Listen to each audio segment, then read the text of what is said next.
The Texas Longhorns go big game hunting with Landen Williams-Callis. He is the newest Texas Longhorn. Now 22 commitments on the campaign.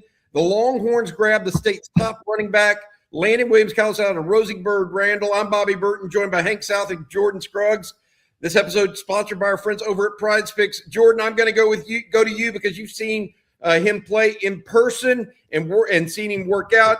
Your thoughts on the record-setting running back out of Rosenberg picking the Texas Longhorns? Absolutely tremendous prospect. You know, they're going to focus on the size. Yes, he's undersized. He's 5'7.5", 5'8", but I mean, some of the best 0 to 60 speed in the entire country, regardless of position. He can erase angles with ease. He has top-end speed to hit home runs. He'll make you miss in a phone booth. He can stack cuts. Like, there's so many things to like about him, and he checks every box. And catching passes, doesn't have a ton of experience on Friday nights, but has played extensively on the national 7-on-7 circuit, played a lot of 7-on-7 going into his junior year, and is a kid who loves the grind. He's all about ball. He comes from a great football family, younger cousin of James and Jaquiz Rogers. And for those that might be doubting him because of his size, it's worth remembering Jaquiz Rogers played in the NFL for 9 seasons and was under 5'6" at the NFL Combine.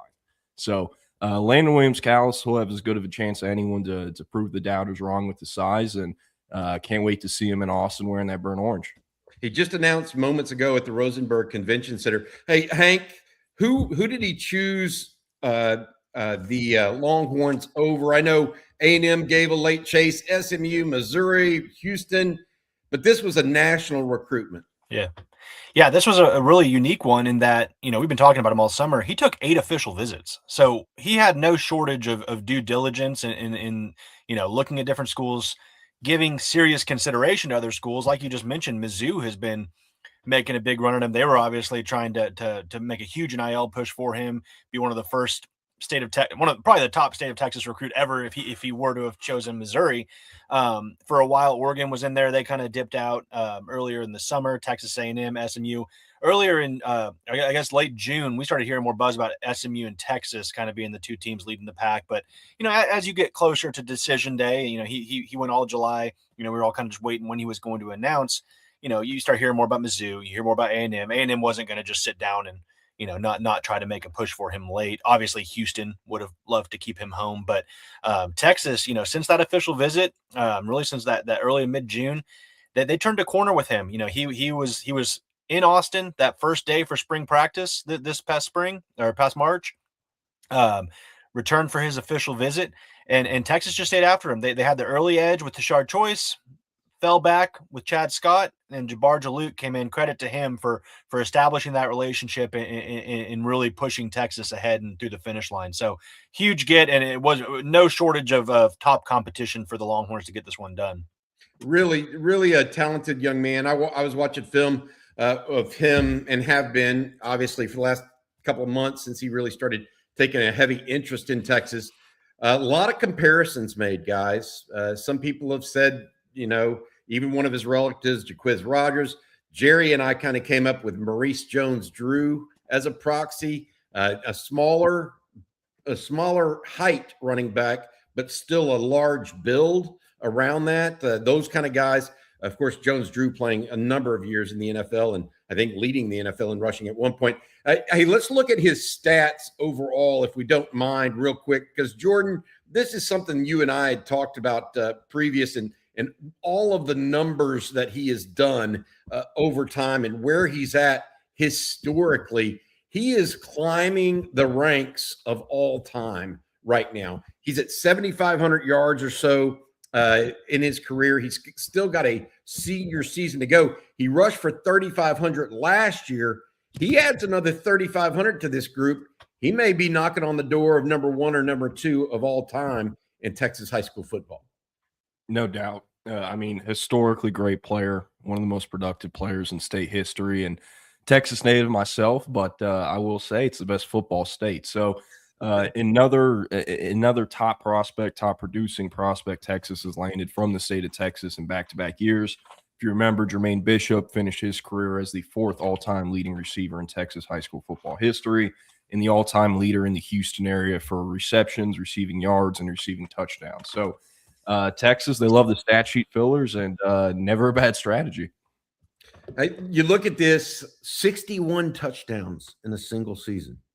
That just floors me. Jonathan Gray, the former Longhorn, who I think will be on with us on a Coffee and Football early next week, among that group also 3 different times scoring 70 touchdowns, 61 touchdowns, 59 touchdowns. It's just an impressive group of guys and everything. Hank, your thoughts on him and where he's going right now? Yeah, I mean, you've got to be really excited. I like how Jordan mentioned Jermaine Bishop. They get guys that can find the end zone and just playmakers, explosive players. Last year was Jermaine Bishop as a receiver. This year, Landon Williams-Callis as a running back. And I really like what he's done, obviously, and what he could potentially do as a senior, but kind of who they're now pairing him with Noah Roberts in this class too, who's a different build, a bigger kid, more of a north-south runner. But I think these two guys really complement each other well. Landon Williams-Callis is going to be that flashy player, but Noah Roberts obviously has a different skill set, maybe a better pass blocker, but certainly an all-around complete back. But as we're talking about Landon Williams-Callis, it makes high school football, it keeps high school football very exciting. Everyone kind of gets burnt out with NIL stuff and everything going on in this era. But then you have a kid like this who, is filling up the stat sheet, chasing records. It keeps Friday nights fun. Not that they're not for any of us, but if you're getting NIL fatigue, this is kind of one of those kids that still keeps it fun. Hey, Jordan, you mentioned Jermaine Bishop. Is this year's Jermaine Bishop, in your opinion, from a wow type prospect in state from the record book standpoint? Because Bishop had a whale of a year last year too. Yeah, they are very similar. Obviously, both big producers, but they're also, if I'm being honest, undersized, and that has never stopped them at any point in their career. So I love that they play bigger than their size. They're both wildly popular prospects from the Houston area. I will say Landon Williams-Callis a little more popular considering his cousins. He's also a bit closer to Houston since, Willis kind of really isn't Houston area, but it is. So I love this prospect. And he brought it up when he was thanking Dave Campbell's during his commitment ceremony, but he is the first solo high school football player. He's not on the front cover, but he's on the gatefold cover right here. He's the first solo high school football player to make the cover since 2000 when Cedric Benson was on it. So really special kid. By far and away, I should say the runaway favorite to win Dave Campbell's Mr. Texas football this year. Jermaine Bishop won it last year. And if Landon Williams-Callis does win it, it'll give Texas its 5th Mr. Texas Football Player of the Year award winner, which is more than any other school. They're currently tied with A&M at 4. So a lot to like about historical greatness in Texas high school football. Yeah, Cedric Benson's good company. The career he had at Midland Lee, 3 state championships. Hey, I'm going to go to the chat line for a little bit while we watch a little bit more. Tony Mattia says, the Texas equipment guys are currently in a meeting to see how to fit his name on the jersey. It is a long last name, but guess what? I think they're going to figure out how to do that, Tony. Just guy rushes for 3,500 yards. They're gonna figure it out. This one from Thomas. Was he a high? No, he was not. We did not put one out for him.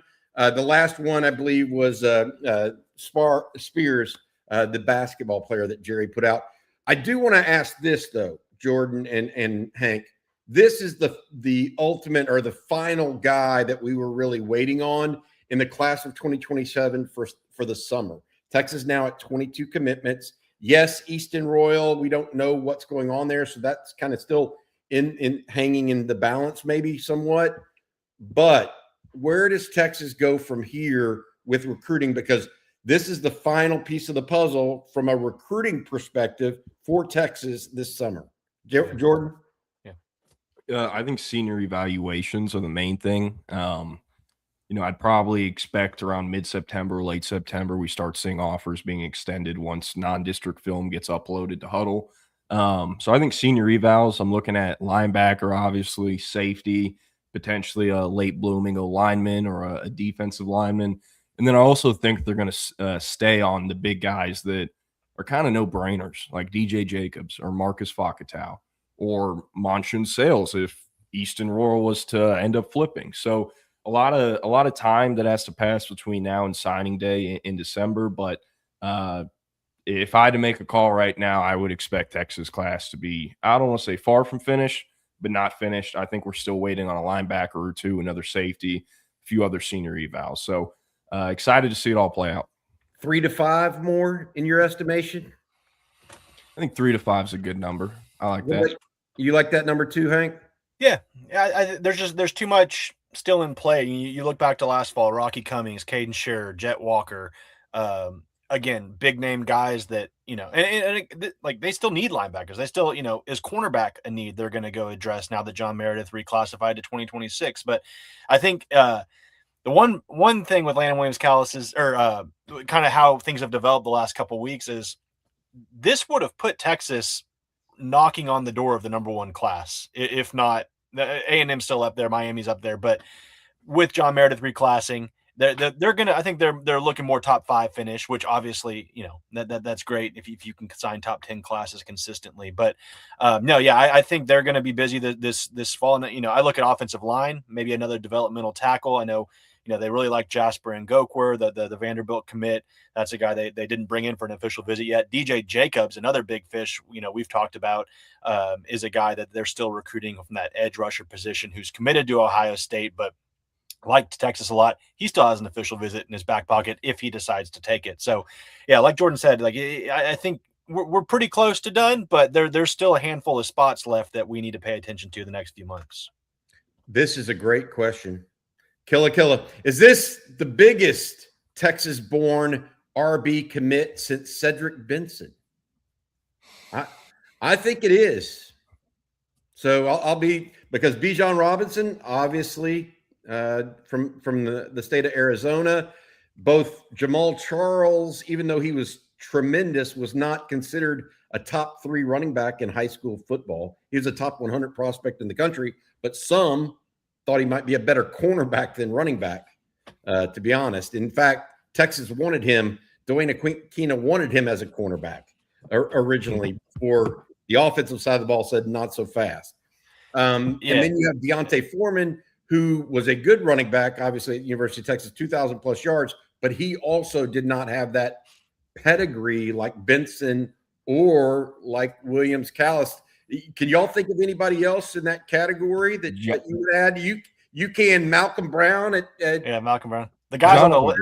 One guy on the list I'm thinking of. I know Jordan's thinking of it too. Yeah. He still holds, I believe, the national touchdown record, which, if I'm not mistaken, is like 205 or something ridiculous. So we'll see. And could Landon break that? I don't know. I definitely think there were times last year, and the Randall head coach would tell you this. He's actually Coach Randall. The school's named after his dad. Pretty cool story. But they're giving him carries because they want him to break the record. He carried the ball like 30 times versus Bastrop, and they won I think 87 to 20 something. And he was in the game getting carries in the fourth quarter. So the mileage on the tires, it is a little concerning. He hasn't missed any time in high school due to injury. That's not concerning, but we'll see. If Randall's going to get back to the state championship, it's going to be because Landon Williams-Callis is another terrific year. They've moved up to 581 with the UIL realignment. So going to have to go through Texas quarterback commit Ty Knutson and his Smithson Valley Rangers. That'd be a banger of a game. And if they won that, they'll likely end up meeting DeSoto in the state championship. So I can't wait to see his senior year. Do you think he's the best running back in the state, Jordan and Hank? I say that because he's ranked that nationally, but other candidates, Sherrod Baker at DeSoto, you just mentioned them. Y'all think Landon Williams-Callis is the best running back in the state? Yes. No question. Okay. And Sherrod is good. And I think this is kind of a stupid conversation to have, but you could almost make the argument Sherrod's a safer bet, just given the specs, the size. And they're both great prospects, but Landon, again, like I continued saying, he's historically great. So I got to go with Landon. Gotcha. This one from E. Padilla. Dog, film shows this dude knows his angles and accelerates nasty. Does this influence Easton Royal to stay? What do y'all think? I don't think it has. I don't think it has an impact on Easton Royal. I mean, in this age of recruiting and everything that's going on, Easton Royal is going to make Easton Royal's decision. Obviously he's still committed to Texas, but there's so much that goes into it beyond just, hey, I want to play with this guy. I think that factors in a little bit. It's more of, if you're making pros and cons about a school, I can go play with this kid and we can be on the map together. But I don't think it's going to influence Easton Royal one way or the other outside of this putting Texas in a good light for the time being. What about Noah Roberts, the fellow running back commitment out of Arizona? Jordan? Yeah. I mean, this I'll tie this in here in a sec, but with Landon Williams-Callis, he didn't give anyone a heads up about the commitment. Texas had some optimism, some confidence, but at the end of the day, it's not like, yeah, we know we're getting him. They never came with that sentiment or that notion. So have they had a conversation with Noah Roberts about what this looks like with Landon Williams-Callis in the same class? I'm not sure, but if they haven't, those talks eventually have to be had. That's just how college football recruiting works. So they have a lot of similarities, but they also have differences, and I think they mesh well. It's a good duo. I think it's more complementary than the duo that Texas signed last year, Derek Cooper, Jet Walker. But we'll see how things play out. Right now, Noah Roberts hasn't given Texas any reason to believe they're going to lose his commitment. So we're going to see how things go. We're now 17 minutes into this live stream, and if you're counting, the video is still rolling from his highlights. Rocky Poor comes up. Sark is now Chef Sark because he is cooking. Indeed. Look, folks that are concerned about Texas's tact and tactic as it relates to high school football recruiting, I think Sark has proven all the naysayers. Oh, well, this team's all out in front and doing all this early. Texas has proven that group of folks that, hey, this is the way it is. And this is the Sark, GM Brandon Harris, Chris Gilbert, John Michael Jones, those guys in the personnel grouping, they have an understanding of what they're trying to do, and they're going to get theirs. And this is a big get for Texas, no question about it. And also a guy that has, I think, surprising speed. We haven't really talked about that aspect of his game because he's so shifty, but he actually has long speed too. I mean, what, a 10.6, 100 meter to his belt? Is that correct? 10.57 is his PR. And I believe he's also gone 21.81 or 21.82 in the 200 meter. He's run track his entire life. That whole family has kind of since they came out of the womb. But yeah, definitely a speedster, top end burner. He can hit home runs. All right, we're waiting to see if we can't get Jerry Hamilton. Our Jerry Hamilton is down on site at the Richmond Convention or Rosenberg Convention Center, where Landon Williams-Callis just 15 minutes or so ago selected the Texas Longhorns over Texas A&M, SMU, Houston, Missouri, and a host of others. I believe he ended up with 70 college scholarship offers around the country.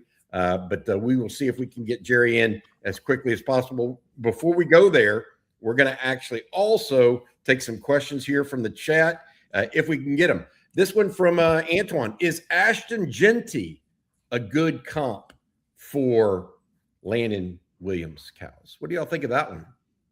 I think Jeanty's a little bigger, isn't he, than Williams-Callis? What's Jeanty's size? What do you think, Jordan?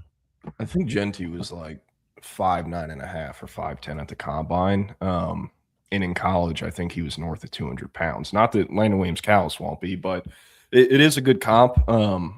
Trying to come up with guys. I know Bobby and Jerry have brought up Maurice Jones-Drew. I like that one. I don't know. It is hard because you see a small guy and you naturally want to comp him to small guys who usually can win with power, like Maurice Jones-Drew. But he's kind of a speedster where he's going to run around you and make you miss. So I like DeAndre Swift. I've seen that brought up with him, but they're very similar in kind of the acceleration, the shiftiness, track backgrounds, and similar stature. I think DeAndre Swift's maybe a shade under 5'9", but I've seen that comp thrown around with him, and that's kind of the one I've gravitated towards more. And obviously, we've seen what DeAndre Swift can do at Georgia and then in the NFL. All right, this one from 817. I'm going to pass on that name because I can't see it. If he was wanting to be in a one running back class, talking about Landon Williams-Callis, he wouldn't have come here. Clearly, because Noah Roberts is already in the class. The question is, does Noah Roberts feel similarly? We asked Noah Roberts, if he minded an additional running back in the class. He's like, no, because you always need more people. You don't want to put too much tread on the tires, as Jordan alluded to earlier in this situation. All right, we are, by the way, 34 days from kickoff. 35 days. It'll be 35 days from today, so 5 weeks from the first game against Texas State. Going to be should be a lot of recruits there as well, guys, on that very first game. One of the things that happened earlier today that I do want to bring up in this video is the announcement or the ruling out of Colorado about them allowing the class of 2022 an injunction so that they can automatically have 5 for 5 right now. And the NCAA is still appealing that, but that would open up a host of possibilities for folks that graduated in 2022 with a number of different teams. Obviously, we've been tracking the Cole Hudson situation, but this would open it up even further to some guys that have been in NFL camps to this point. Yeah. Having talked with some folks behind the scenes, it's going to be interesting how Texas approaches that over the next week or two as the NCAA files this appeal, and whether or not some guys that Texas or whoever might want actually do enter the transfer portal and are able to be plucked from it prior to the start of the season. You mentioned 3 to 5 players in recruiting. There could be 3 to 5 guys in a transfer portal right now. Talked to one general manager in the Big 12 today, and they are treating it like a normal Big 12, a normal transfer portal just for the class of 2022. So I did want to address that because that's something that came up. Also, another thing that came up is since we last talked is the SEC and Big 12, or Big 10, acquiesced to the Save College Sports Act. I'm not sure that's in the best interest of the SEC or in the best interest, at least, of Texas, but Texas is a member of the SEC, so we'll see how that goes. It'll likely pass the Senate, but then it ends up in the House, and we'll see where that goes from here. All right, Jordan and Hank, I guess we're not. I'm getting a note that we're probably not going to get Jerry because the connection there is very difficult. Y'all have any final thoughts for this pledge from Landon Williams-Callis? For me, like when I talked about this NIL era and everyone's, has different thoughts on recruiting, negative or positive. This is a massive win for just classic recruiting. You want to keep your best players home in state. In-state recruiting is the lifeblood of your program. It always will be. And when you have a kid like Landon Williams-Callis just down the road, that's a kid you don't want to let leave the state of Texas or, not come to Texas. So this should excite every Texas fan. This is a massive, massive win. Great way to kick off the month of August. It's felt kind of weird. The John Meredith reclass last week was our first kind of dabble back into commitments or, big breaking recruiting news because everything really happened in late June and in the first part of July. But this is a good way to get the month of August started. Good way to kind of reignite that momentum going into the season, however you want to finish, whether it's circling back on 2022 guys that you might want to get in late or 2027 senior evals or even 2028 recruiting moving on to next year's cycle. So massive win. Texas fans should be pretty happy tonight. Jordan? Yeah, me personally, I want to focus on the job this staff did, the job Jabbar Jaluk did. Yes, he's been getting recruited for 4 years, but he was recruited by 3 different running backs coaches in 3 of those years. That is not something that's easy to overcome. And I'm bringing this up because whenever I went and saw Landon Williams-Callis play in a 7-on-7 tournament, it was at Duncanville, February of last spring. While I'm there, news breaks Tashard Choice is interviewing with the Dallas Cowboys. And I bring that up in a question. Hey, have you seen the Tashard Choice stuff when I'm interviewing him? And he's like, no, what are you talking about? I'm like, he's interviewing with the Cowboys. I don't know any information on if he'll take the job, but that is a possibility. He told me, damn, I was going to go there. That's what he told me, talking about Tashard Choice in Texas. And I held on to that one for a long time because under Chad Scott, he was not going to Texas. And I do think, not that Chad Scott did a bad job, I just think the personalities of Landon Williams-Callis and his camp mesh better with Jabbar Luke and Tashard Choice than they did with Scott. And that's just how it was. Sometimes coaches and players won't click. It is what it is. But what a job by Jabbar Luke to get this thing done. And I brought this up on the commitment video we filmed as well. When I went and saw Landon at his school in February and sat down with him and his head coach in his head coach's office, I said, hey, it seems like Texas is behind a few other schools right now. Why is that? And he says they're hiring a new running backs coach every year. I know this isn't going to be a normal thing that continues, but you're going to lose good coaches when they get promotions. And when that happens, I need to know the rest of the staff better. And my family and I don't have relationships with anyone on the staff. That has to change. And that has changed. And Jabbar Luke spearheaded that. I believe Jamal Fenner was also involved in this one, Steve Sarkisian, Brandon Harris, Chris Gilbert. So a lot of things to like about this one for Texas. Obviously a great player, but what an effort, what a team effort from the staff top down, because if you would have told me walking out of Randall High School in February that he'd be committed to Texas 6 months from now, I wouldn't have believed you, because they were far from the leader at that point. All right, we are going to late development. We are going to get Jerry Hamilton here live from the scene. Jerry, how you doing, man? I'm here with Matt Stepp. Matt's going to give you his thoughts on Landon Williams-Callis too.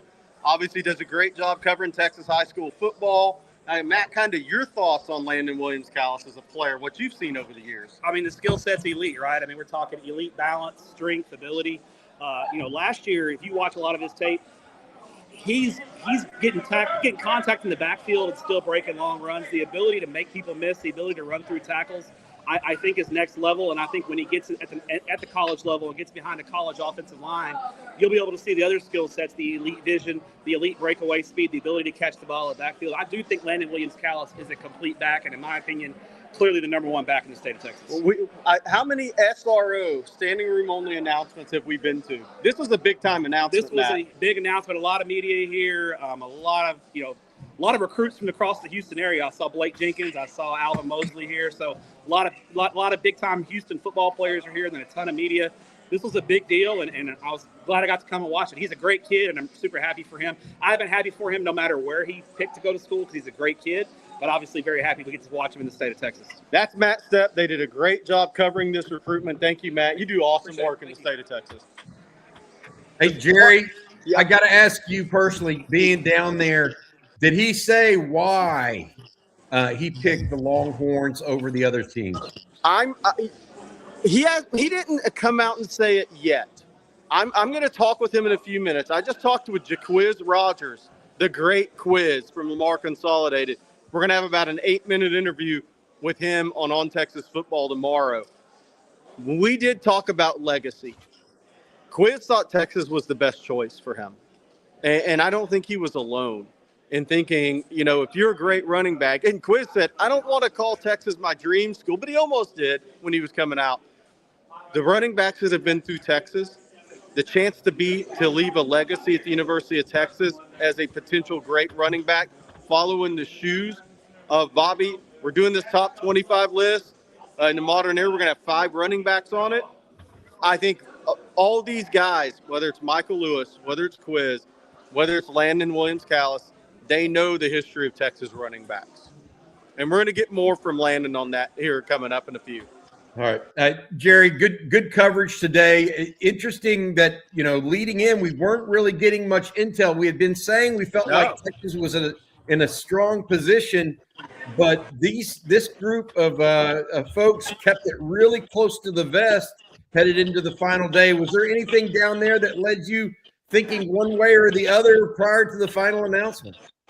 Look, I talked to about 30 people that were outside the immediate family. Nobody knew. And it's obvious that he knew for a while because of the way the announcement, the second part of his announcement, which you guys haven't seen because y'all went live, I'm going to tweet it out here in a little while, but they had to have known for a while. But I do think as it gets closer, I think in Missouri made a big a run at this late. There is a relationship there with Curtis Looper through the family. Obviously, A&M tried to come in late. And U of H was probably sneakily more in it than you think because he's a hometown hero here. But again, I nobody really knew. It's funny, Joe Gleason from ABC 13, which you see at a lot of these events, we were talking, and we were both kind of like, wake me up when, and no offense to Missouri, but wake me up when a record-holding running back from the state of Texas picks Missouri. No offense to Curtis Looper, he did a great job recruiting the kid, but that's not how this stuff plays out, guys. It's just not.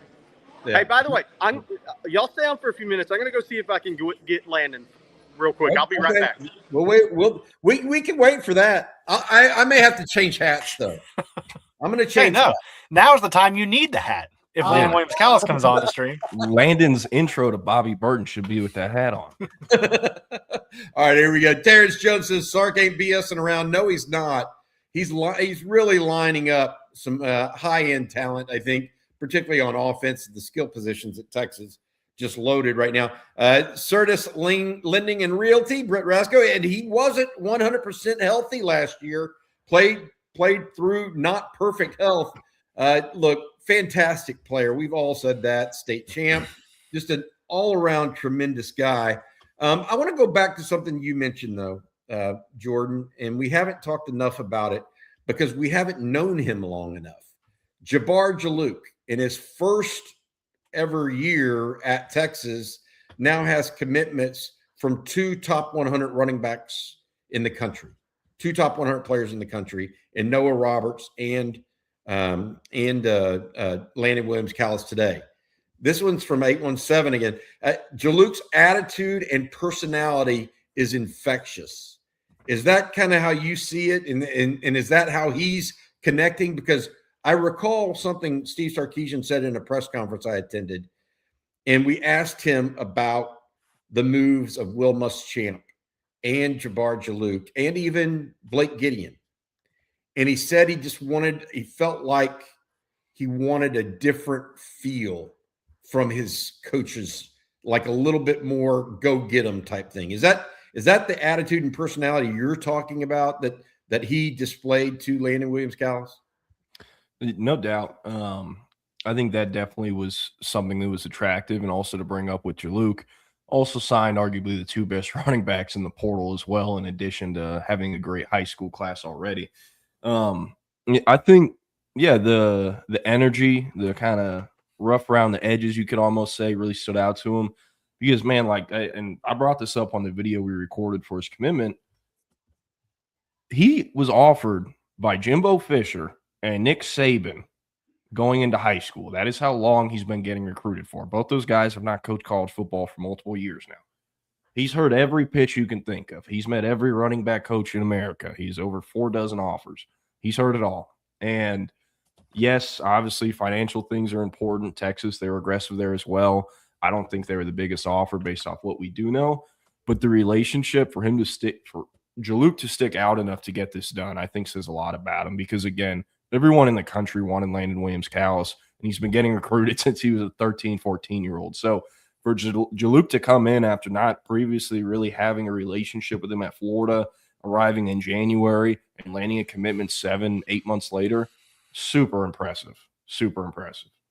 This one from Rocky Poor. Why didn't Texas go after Jaquiz Rogers back then? Really straightforward. Jaquiz was a smallish running back, and that people just didn't think he was going to be that good, even though he put up insane numbers in high school. He actually didn't get an offer from a big-time, not Texas, not A&M, not OU, not LSU. None of those schools offered Jaquiz. He ended up at Oregon State and proving all of them wrong, by the way. This one from Justin Yarbrough. How does Landon Williams-Callis compare to Jarrett Gibson and Raleek Brown? Very similar size and back. Sark's recruited. Great job, fellas. Now time for fall camp. Jarrett Gibson is more of a battering ram type running back, not any way similar to Raleek Brown. Now, there are some similarities with Landon Williams-Callis and Raleek Brown. I think that Landon Williams-Callis' body build is actually better than Raleek Brown's at the same age. just to give you a sense. But it's much more similar to Raleigh Brown than anybody else. All right, let's bring it in. This is the guy, Landon Williams. Congratulations on your commitment. Why did you pick the Longhorns? It was just in my heart, and then Texas developed backs. The past 5 years, they didn't have backs go to the NFL, and that's just the plan. That was all of my plan, is to just go to the NFL and make it there. And, that's what Coach Sark been doing with his backs. If you look at Texas and why you chose them, we were talking about earlier. Jabbar Jaluk is one of the guys you got to know as the running backs coach. What impact did he have on this decision for you? He had a big impact. We bonded. We've been bonding since he got there. And then on my OV shoot, we was just bonding there, and then we had the same personalities and shoot. We just bond together. We have a good relationship. You come from a very athletic family. Multiple members of your family have played in the NFL. What's it like leaning on them as you go into a decision like that? Does that help you a lot, Landon? It helped a lot. Matter of fact, these past couple of days, that's all I've been calling. I called my Uncle Rodney, Jacquez, and Daquan, and they just been giving me advice to follow your heart, and then just go somewhere where you're going to play, you're going to get developed, and then just make it to the league. Landon, one last question, because I know you're busy.